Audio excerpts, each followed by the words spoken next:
la racine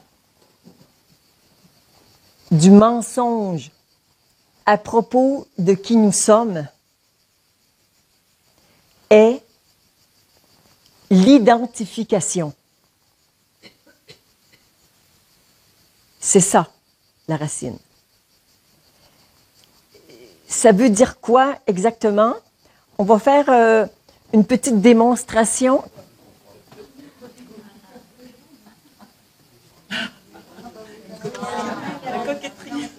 Donc, on demande à Éric d'incarner la conscience totale. Donc, cette conscience absolue qui n'est pas manifestée, mais qui est le vivier de toutes les consciences qui vont se manifester, de la conscience la plus inconsciente d'elle-même à la conscience la plus consciente d'elle-même. Donc, toutes les petites consciences, ce que Christiane incarne, une des 8 milliards de consciences sur Terre, et là, je passe celle de tous les règnes, mais on va juste se limiter à celle de tous les humains. Cette conscience qui a commencé et qui va finir, qui a une vie parce qu'elle est manifestée, et cette conscience n'est pas manifestée, mais en tant que conscience manifestée, elle a un début, une continuité et une fin, et elle est en évolution. Ici, comme c'est non manifesté, ce n'est que du potentiel de conscience. Ça peut pas évoluer. Et ça peut évoluer. Alors, vous pouvez facilement envisager qu'il y a 10 ans, 20 ans, voire dans d'autres vies, vous aviez une conscience moins grande que celle de maintenant. Et vous avez autour de vous des plus petites consciences, puis vous en avez peut-être aussi des plus grandes. Bon, alors on se situe sur une échelle de l'évolution. On revient à la racine du mensonge à propos de qui nous sommes. Un mensonge qui nous dit que tu es quelqu'un. Bon, ça c'est une vérité. Tu es quelqu'un. Et tant qu'à faire, aussi bien d'être quelqu'un de bien. Pour les anti-ceci ou cela, le must, c'est d'être quelqu'un de mal ou de quelqu'un à contre-courant. Eux, leur truc, c'est d'être les marginaux. Et puis, il y a tous les autres, c'est être quelqu'un de bien, se fondre dans la masse, se faire oublier. Ou sinon, avec les superlatifs, d'être un peu plus grand, un peu plus petit, un peu plus humble, un peu plus ceci ou cela. Donc, il y a tous les jeux des consciences qui vont s'expérimenter dans la matière. Et c'est possible à partir du moment où on croit au mensonge que nous sommes quelqu'un. Comment cela est-il possible? C'est que la conscience, ici, n'est pas très évoluée. C'est une petite conscience, un bébé conscience, à qui on raconte n'importe quoi et qu'il croit. Donc, papa, maman m'ont dit, ou mes ancêtres m'ont dit, sois quelqu'un. Alors voilà que pendant des décennies, je vais essayer d'avoir un bon travail, un bon mari, toutes des choses bien pour être quelqu'un. Les personnes qui nous ont éduqués n'avaient pas forcément toujours une très grande conscience. Et nous, pour des raisons qu'on ne va pas expliquer maintenant, mais nous avons soupçonné qu'il y avait quelques mensonges dans le truc et qu'ils n'avaient pas tout compris. Ils étaient bien gentils, mais ils n'avaient pas tout compris, en tout cas au niveau de la conscience. Et nous, on est en train de défricher, d'avancer et de dire non, mais on peut aller plus loin que ce qu'on nous a raconté, ça va pas. Alors, de la minuscule conscience que nous avions, notamment dans le jeune âge, dans notre jeune âge, on nous a dit, tu es Christiane. Et là, on croit ça, je suis chrétienne et donc je grandis avec ça. Et d'ailleurs, dans toutes les vies antérieures, il y avait des je suis celi, je suis une femme, un homme, je suis bien, je suis avocate, bon. Et toute notre lignée transgénérationnelle est remplie de gens qui ont essayé d'être quelqu'un. Et là, on dit, tiens, et si la vérité était je suis personne? Au début, ça fait bizarre. Il y a même des crises d'ego. La première fois qu'on voit qu'on n'est rien, on dit non, non, mais c'est pas possible. Bon, tout sauf ça. Et puis, la conscience, peu à peu, s'expérimente et commence à croire davantage à ce qu'elle expérimente qu'à ce qu'on lui a raconté. Donc, elle dit, dans ce qu'on m'a raconté, il y a des choses intéressantes, mais à propos de l'existence de soi, ça va pas. Et là, je commence à faire mes propres expériences et à me mettre en résonance avec des personnes qui ont l'air d'avoir trouvé un truc que, semble-t-il, je cherche. Notamment la vérité à propos de qui nous sommes. Et cette conscience, au fil des années, pour ne pas dire au fil des vies, je soupçonne que la très grande majorité d'entre vous en êtes pas à votre première vie sur un chemin spirituel. On n'arrive pas ici sans préparation. Et si on le fait, on part en courant.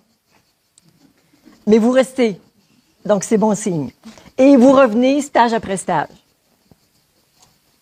Alors, vous avez cette connaissance intuitive qui est en vous et que vous reconnaissez en moi en disant, c'est ce qui m'est arrivé quand j'ai écouté quelques vidéos de Gangaji il y a presque 20 ans.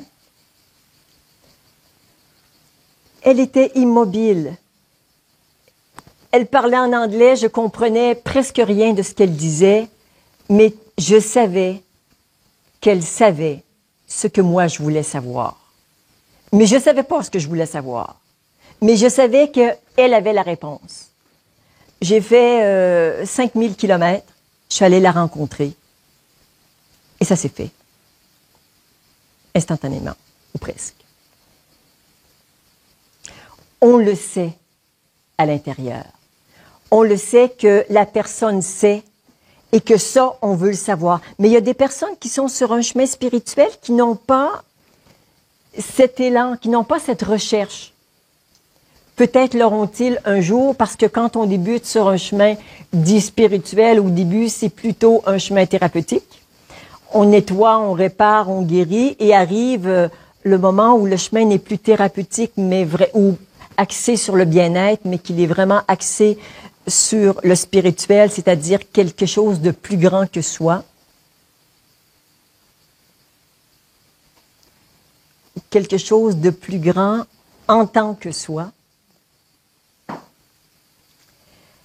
Et là commence le véritable chemin spirituel où on se déleste de toutes ses croyances et que la conscience commence à grandir par elle-même et grâce à ses expériences, grâce à des connexions, grâce à une multitude d'éléments qui viennent vous nourrir sur votre chemin. Et la conscience grandit, et elle grandit, et elle grandit. Et puis sur ce chemin, il y a des moments de désidentification, c'est-à-dire que... non, tu viendrais devant elle. Okay. Alors, Laurence incarne le petit personnage. Et la conscience voit le petit personnage qui fonctionne, qui a un corps physique, qui interagit. Et la conscience non expérimentée, tu peux t'approcher, mettre tes mains sur ça, et elle dit, je suis Laurence. Et c'est vrai. Et puis, elle grandit, et il y a des moments où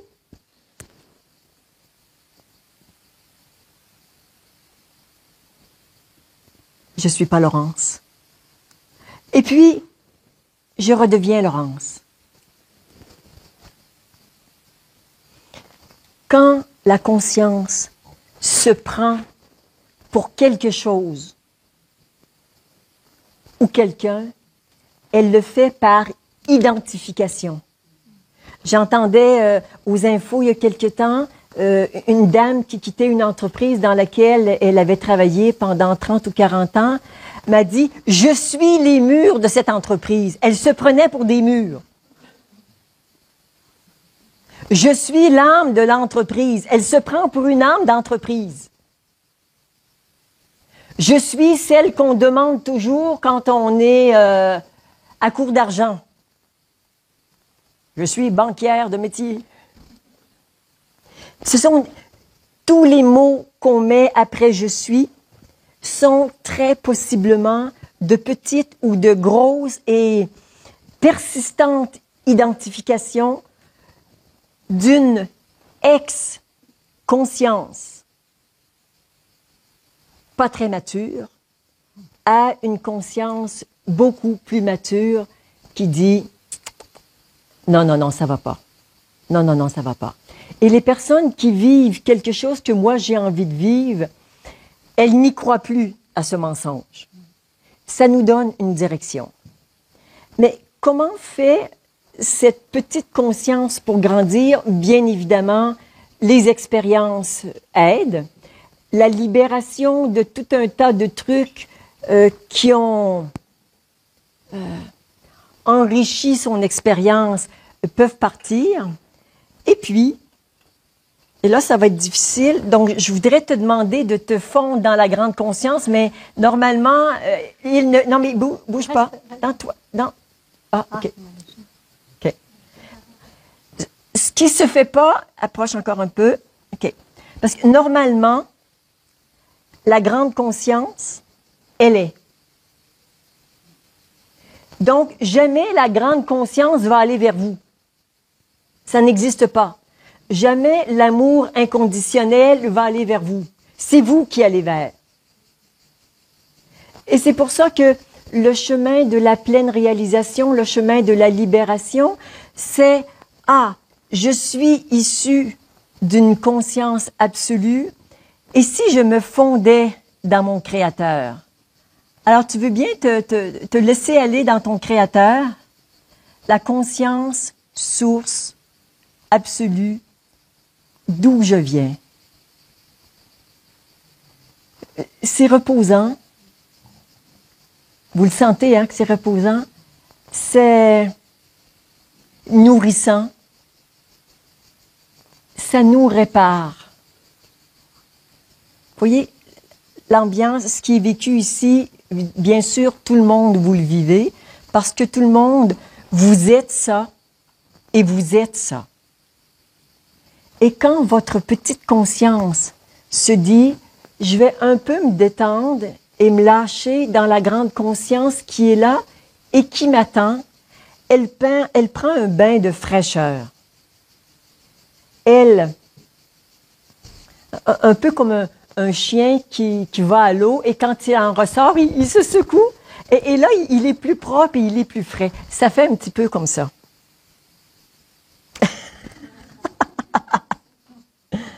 Ouais. Et là, au début, on dit j'ai fait une magnifique méditation, mais qu'est-ce que ça me fait du bien. Maintenant, je vais reprendre ma vie d'avant, mais déjà, je me sens mieux. Et si c'est possible, je vais peut-être reméditer un petit peu demain. Et hop, je repars. Et puis un jour, arrive une grâce. Est-ce qu'on ne pourrait pas rester fusionnés tout le temps? Si c'est si bon, restons ensemble, marions-nous. Marions-nous, puisque c'est mon Créateur. Il n'y a pas de raison que ça ne se produise pas. Et bien sûr, ce mouvement naturel de la conscience vers toujours plus de conscience se nourrit de la conscience source et elle grandit et elle fait des expériences et elle grandit et elle grandit. Et de plus en plus, il lui est difficile de croire au mensonge de « je suis quelqu'un ». Elle dit « entre être quelqu'un et être rien », il semble que juste la vérité la plus profonde, c'est que je viens du rien en tant que conscience. J'existe en tant que conscience individuelle qui évolue et cette conscience, elle fonctionne avec un ego. Nous en avons besoin pour agir dans un corps physique. C'est notre kit de terrien. Le corps physique, l'ego, la conscience et la conscience source. Je vous passe les autres détails, on en parlera peut-être un petit peu plus tard, mais la maturité de cette conscience fait en sorte qu'on ne peut plus lui raconter n'importe quoi. Et c'est exactement le même phénomène qui se produit quand, entre l'âge de 1 et 6 ans, on nous fait croire au Père Noël. Arrive un moment où on ne sait pas trop ce qui se produit, c'est différent pour chacun, mais non, c'est plus possible. Je le sais, c'est papa. Il y en a dans 3, 4 centres commerciaux. Bon, pour toutes sortes de raisons, on ne croit plus à ces mensonges parce que on est assez éveillé, assez allumé pour dire ces histoires-là, je ne peux plus y croire. Et il arrive que quand on fait cette découverte et qu'on a des petits frères et sœurs, qu'on a envie de leur dire « arrête d'y croire », et d'autres, on dit « non, profites-en, c'est quand même bon de croire au Père Noël », et puis quand ça sera le temps, eh bien, ça va s'arrêter. C'est exactement la même chose sur le chemin spirituel, avec un ego où je suis moi. Quand on découvre ça, on a envie d'en parler à tout le monde, mais il y a beaucoup de gens qui n'ont pas envie d'en entendre parler. On aime ça en parler entre nous. Et de voir que je ne suis pas la forme, je ne suis pas la matière, je suis une conscience en évolution. Et déjà, on est libre de l'identification, c'est-à-dire que de mon centre d'attention n'est plus là, il est là. Et je me dis, et si je regardais là? Et là, je vois que je suis ça aussi. Je suis ça aussi, et c'est ce que je suis le plus profondément. Il n'y a rien de plus vrai que ça. Ça s'arrête là. Parce que la vie d'un être humain, ça commence à partir du rien. Ça commence de l'absolu. Ça s'incarne en tant que conscience ou en tant qu'amour, et on pourrait prendre beaucoup d'autres exemples.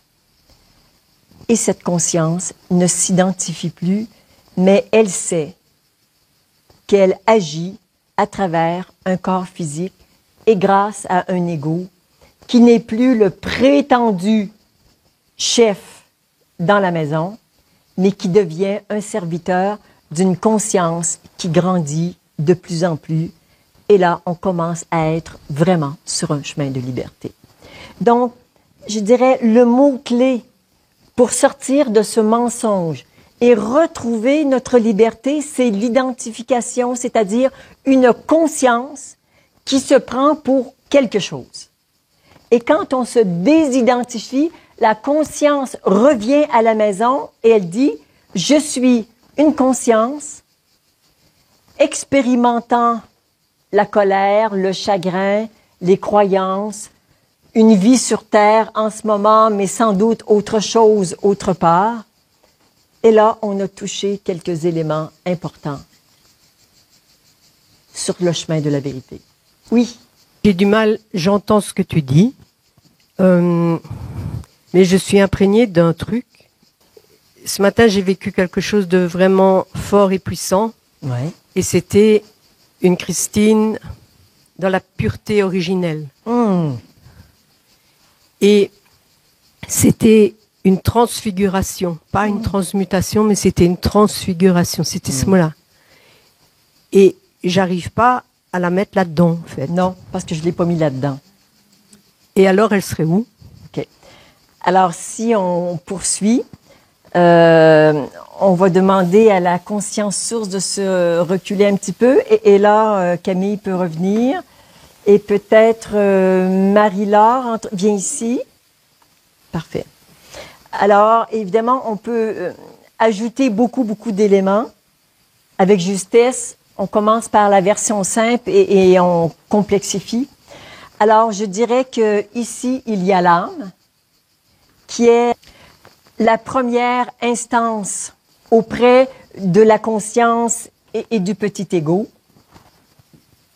Et la conscience, au fur et à mesure qu'elle s'éveille, devient plus consciente d'une âme. Et l'âme lui murmure des trucs à l'oreille. Tu devrais faire de la musique, c'est bien. Elle est remplie de musique, et elle a envie de musique. Et elle te dit, allez, achète un violon, achète un piano, inscris-toi à une chorale. Et donc, l'information passe par la conscience et ici dit oh mais ceci mais ça résiste un peu et puis un jour aspiration de l'âme en mouvement et on achète un violon, on prend des cours de violon et nous voilà musiciens. Alors l'âme a des aspirations, l'âme a des vies antérieures, l'âme a une évolution. Elle est drôlement plus évoluée que cette conscience et bien sûr que ce petit ego, mais elle est quand même bien ancrée dans la manifestation.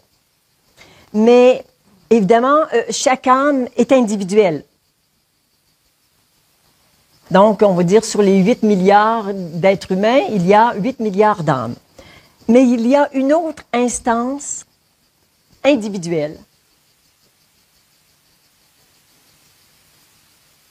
Mais vraiment individuelle, mais qui n'est pas dans la matière, qui est beaucoup plus près du non manifesté, qui n'est pas inscrite dans l'espace et dans le temps, donc qui est libre de la matière, mais qui contient vraiment toute la singularité et de ton âme et de ta conscience et du petit ego, voire et du corps physique. Ce que tu as vu, rencontré avec beaucoup d'émotion ce matin, c'est l'être que tu es. Mais donc, alors, à ce moment-là, il n'y a pas d'identification. Non. L'être sait qui elle est. Par contre, elle porte une singularité. C'est une expression, on l'a appelée conscience absolue tout à l'heure, on aime bien et affectueusement l'appeler le divin. Donc, c'est une expression du divin dans sa plus grande pureté. Avant toutes les expériences, avant tous les voiles, avant tous les mensonges, c'est la pureté divine de qui nous sommes, individuellement. Et dès qu'on quitte ce niveau, on arrive à un niveau impersonnel, donc tous les êtres partent de cette même source. Et ensuite descendent dans la manifestation pour s'expérimenter et avec la conscience remonte et remonte à la source. Donc l'être se sait être unique et issu d'une conscience ou d'une source impersonnelle. Elle sait qui elle est. Elle sait qui elle est. Et vous verrez peut-être au cours de certaines méditations, au début ça commence souvent par les méditations, quand cette instance de soi apparaît, que parfois on peut appeler la présence. Quand je dis ça c'est ma présence ou je sens ta présence, c'est quand même individuel, c'est unique. Mais cette présence particulière est issue d'une grande présence complètement neutre. Et elle aussi va grandir dans la conscience et se savoir en tant qu'être individué, issu de la grande conscience. Mais pour le savoir, elle doit créer tout ça dans la matière pour que l'information remonte et qu'il y ait de moins en moins de distinction entre moi dans mon individualité la plus élevée et moi dans la non-individualité, donc dans l'impersonnel. Mais la porosité, elle va aussi par là, en fait. Elle descend aussi. Elle remonte, mais elle descend. Oui, bien sûr. Plus il y a de communication, plus, par exemple, on parle d'ouverture, mais c'est quoi l'ouverture? C'est que si ici c'est complètement fermé, il n'y a rien d'en haut qui descend. Mais quand on libère quelques traumas, quelques peurs, on dit, bon, OK, j'ai arrêté d'avoir peur, je m'ouvre, et là, je reçois de l'information ici, je reçois de l'information, je reçois de l'information, je reçois de l'information, et l'information remonte quand c'est prêt. La conscience libre, et là, on revient à Christiane, une conscience libre, c'est une conscience qui se met ici dans le corps, et qui voit, ah oui, elle a mal au dos, ah oui, ici il y a un truc, ben oui, ben la conscience elle voit ça.